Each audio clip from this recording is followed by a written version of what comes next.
he was suddenly knocked over by a fish. Facing the hungry Bengal tiger, Pi threw the small fish toward the tiger. But to his surprise, the fish actually flew away. As the two stared in shock behind them, a massive school of flying fish charged straight at them. The fish slammed into Pi's body, while the tiger feasted on the easy meal. But it wasn't just flying fish that leaped aboard. A huge tuna jumped onto the boat. Staring at the enormous prey, Pi realized this was his perfect chance to tame the tiger. He poked the tiger's mouth with a stick. The tiger struggled to fight back.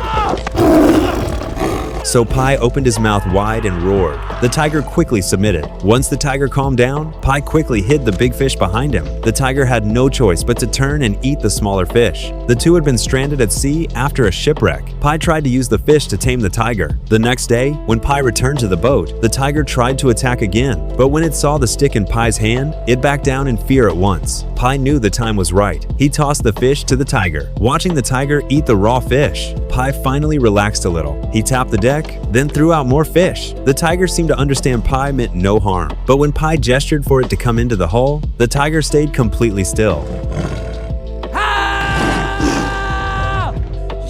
From then on, the tiger on the boat was no longer as fierce as before. However, they had been adrift at sea for more than 100 days. There was no food left on the boat. Worse still, a sudden violent storm shattered all his hope. After some time, he woke up from unconsciousness. The tiger on the boat had starved and fainted, lying quietly on the deck. Pi had no choice but to wait for death with the tiger. But when he woke up again, the small boat had drifted to an island. He broke off a piece of root and tasted it. It was edible. He explored deeper into the island and found it covered with meerkats, all gathered around a freshwater pool. Pi jumped into the pool, swimming and drinking the fresh water. Meanwhile, the tiger didn't rest either. It ate its fill on the shore, but something strange happened at dusk. All the meerkats climbed up into the trees. At first, Pi thought nothing of it, but when night fell, he saw countless dead fish floating up from the once clear pool. He knew something was wrong. Even the tiger stayed on the boat, too frightened to set foot on the island. Pi plucked a flower, and inside, it was a human tooth. So the next day, Pi gathered fresh water and food, took the tiger with him, and left the island immediately. After more than 200 days adrift at sea, the broken little boat finally reached the coast of Mexico. Weak Pi collapsed onto the sand. The tiger jumped off the boat, walked straight into the jungle, and never looked back.